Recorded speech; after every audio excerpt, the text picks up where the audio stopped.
a queen. There's always something going on in the royal household, and this week has been no different. And every Saturday, I like to give you a rundown. And who better to do so than royal biographer Angela Levin? Angela, what's happening? What's going on? Well, one of the things I thought was very interesting is that Omid Scobie's written another book. It's fiction. I'm not saying that the other one was, but this one is definitely fiction. And he's sold the rights to the Universal TV, and I'm told it's going to be similar to The Crown.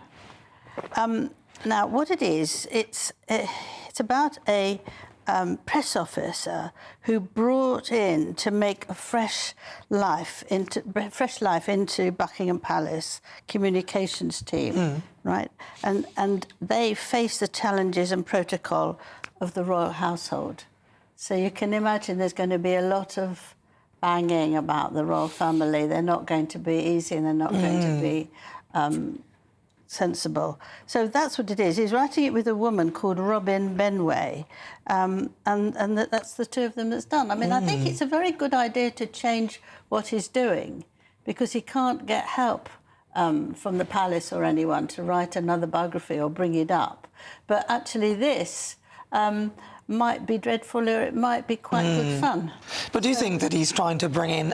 what was that guy's name who was in charge of all the communications? Yes, and, do you think he's trying to do sort of a kind of mirror what happened with that guy? Yes, I can't remember his name. What was his name? Yes, I can't remember it either. But I think he would find a lot of nastiness and difficulty with all the staff, all the aides who do their very best, and their way of behaving towards the royal family will be very different from what he feels about how people should be behaving as working for the royal family. Do you think anyone will be interested in it?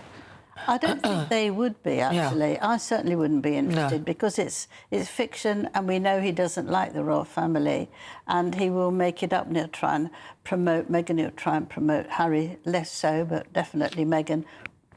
I'm not interested in that, really. No, I don't think anybody else is. Let me move on to King Charles, and this is interesting because he did the opening of Parliament, and he had to read out what the Prime Minister was saying for him. And the Prime Minister doesn't want hereditary peers. And King Charles didn't like that. He felt very uncomfortable about that, because most of us know that Starmer was against the royal family for a very long time, and he feels that he doesn't want him to do that with the monarchy. Now, we could be in dangerous water here, or on the other hand, it could be something that passes away. But it will be very interesting that that's the first thing that the Prime Minister has done in changing who goes to the... And also, obviously, King Charles, it being a monarch is a hereditary thing. So anything that... If you're getting rid of things that are hereditary, it doesn't really... It's not really the right ethos, I think, for the country, and I'm wondering what the direction of travel is with that, because that's a big move to just suddenly do one person. He needs to hold a referendum or something like that, I think, if you're going to get rid of things that have been set in Parliament for many years. Exactly, that's why I'm telling you, because I think that it's very concerning. And if they're doing it 1, 2, 3, they seem in a terrible rush at the moment. It's good that they've started with loads to do, but actually you really have to think about these things carefully, and you have to think what Britain is really like.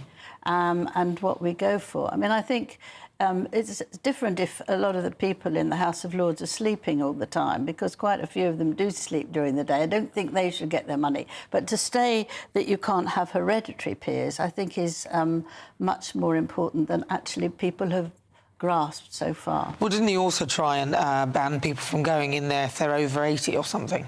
Yes. I mean, that's ageist, isn't it? That you can't do that. Yes, I think that's terrible as well, ridiculous. Because it depends what you like, doesn't it? Yeah. I mean, some people are fantastic and phenomenal and into their 90s. We see that with all sorts of people now, and you can't just stop them because they are 80. Because if it were any other environment where it's working, you'd be accused of ageism. That wouldn't fly. So I don't see why he should be able to do that. Yep. Anything else? Yes, actually, because we have the lovely Prince George is 11 on Monday. Oh, wow. And so that's a really important age, I think. You become more like a teenager and more like deciding what you like and what you don't like.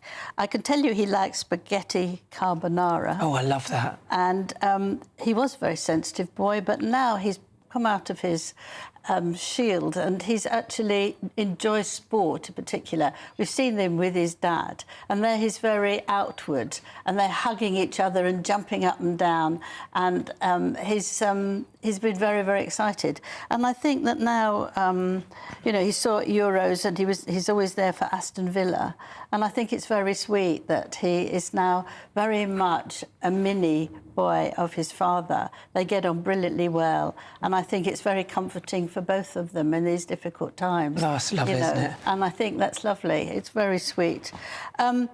Catherine, very quickly, all her earrings, they sold out. She got them for Wimbledon. And Charlotte's hairstyle is the main thing for any young girl. Oh, we love that. She wants her hair done like Charlotte. Well, I'm going to get a wig like that then, why not? Well,